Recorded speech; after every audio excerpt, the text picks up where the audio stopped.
Hello, my chaos entities. I have some rather upsetting news and a story, but you should know that it's upsetting because this video is marked 18 plus. 9 months ago, I befriended a person on Discord. This person, we'll call Daw, was a 17-year-old kid who was supposedly kicked out of his house. Now, we both live in Texas, and that sort of thing happens a lot around here. He ended up moving out of state and living with a mutual friend of ours from March till October. This friend, we'll call him Quincy, had another friend that Daw became rather attached to. We'll call her Anne. Quincy's apartment lease was up in September, and Daw ended up living in Anne's truck until Quincy's mother found out and had Daw stay with them until his bus trip back to Texas.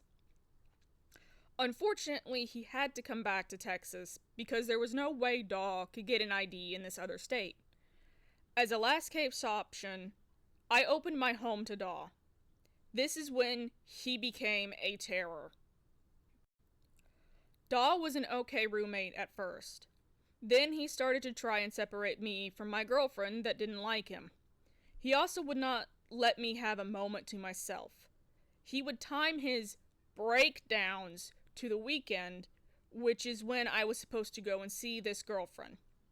I have been in the trenches, and I would not want someone to leave me there, so like a fool, I stayed with him.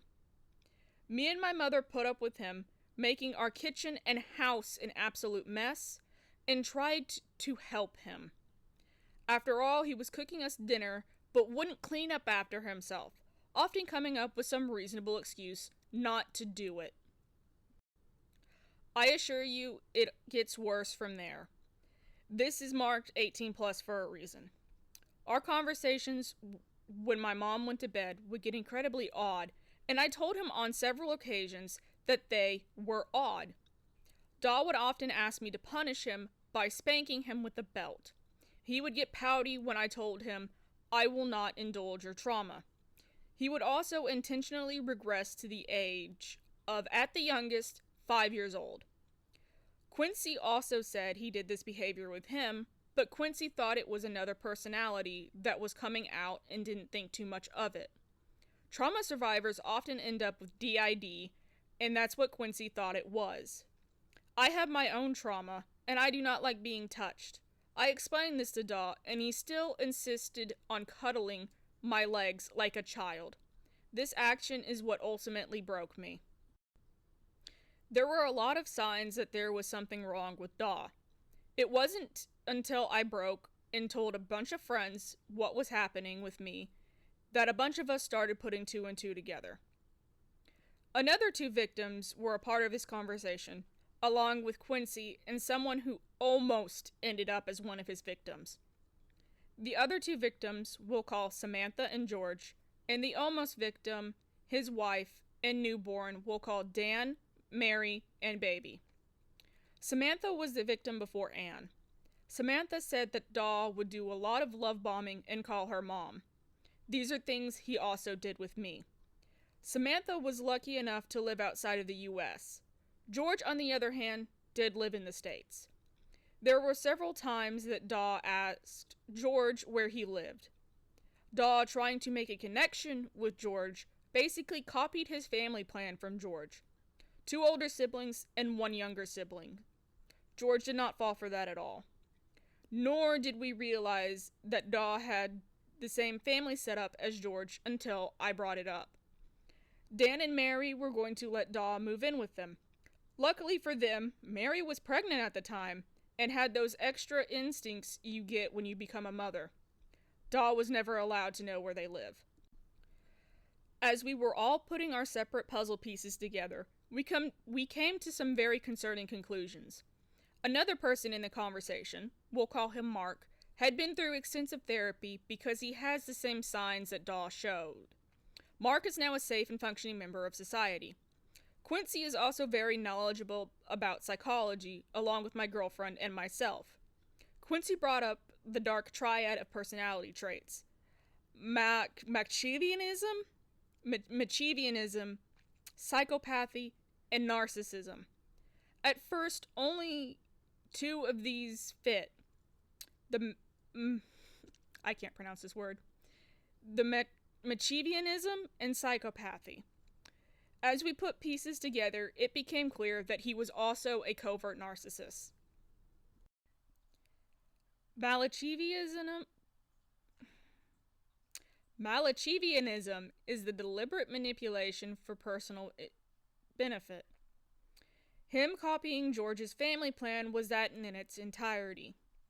Daw would constantly say that he did not want to get his mother in trouble when I would tell him to report her to the police for harassment. Part of me wonders if those messages even came from his mother and were not him sending him to himself and Quincy through an app. Another instance is his story of spending time in CPS and not having all of those memories. I get that people can have a trauma block on things, but when you're sharing outlandish stuff like getting injected with needles in your neck or getting whipped with a metal belt covered in hot sauce, it becomes harder to believe. Especially when you're saying that one of the foster parents was a cop and the other was a nurse. Both of them know better places to inject people without getting caught than in the neck. Daw also found out that if he acted as if he was in a poor mental state, he would get more attention from me. He used that to his advantage. I allowed him to cling to my legs while I sat in chairs because I thought it would help him feel better quicker. It quickly became a near nightly thing.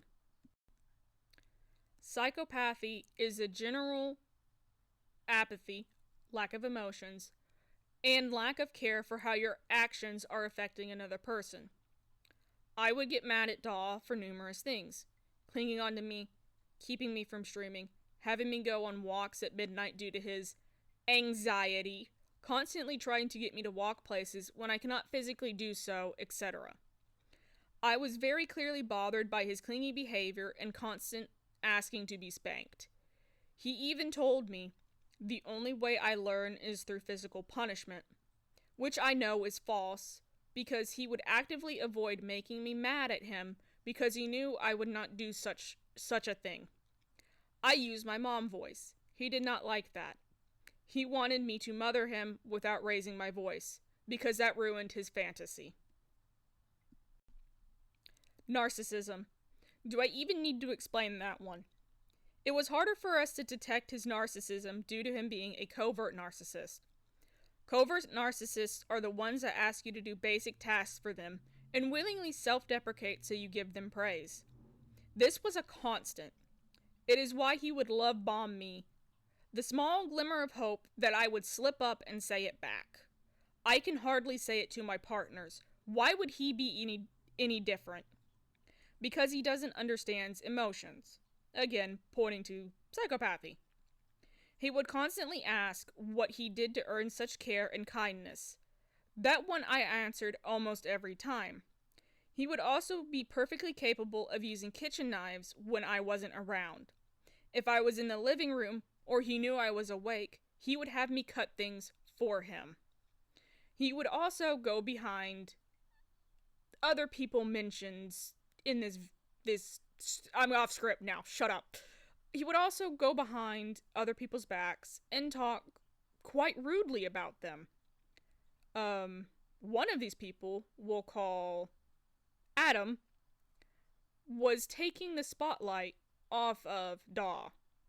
So much so to the point that Daw was doing everything in his power to get, what did I call him?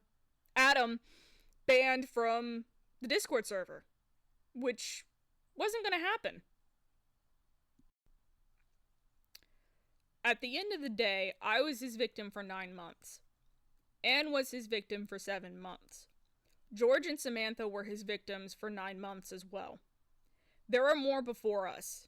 He has trophies that some of these people gave him. He did not leave my house with a trophy. I have removed just about everything I did with this person off of my YouTube channel. Unfortunately, I cannot remove everything right now. There is a high chance that I do so as my Twitch and YouTube career grows.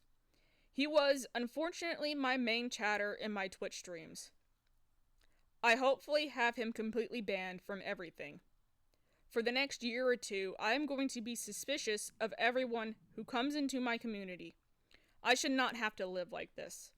I have done everything in my power to not have issues like this in my community, and I will continue to do so. There was a time where I was going to do after dark streams, where I would use Facecam. I cannot do that anymore. Please keep an eye on my other socials for more updates. I will let you all on YouTube know if I decide to do a Q&A about this situation. There is information I can only hint at here, but am free to talk about on Blue Sky, Twitter, TikTok, and Twitch.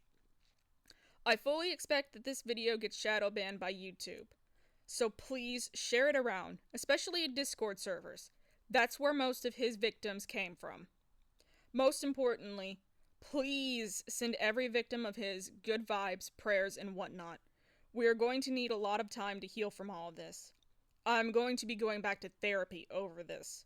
My last 9 months were hell, and I didn't even know it.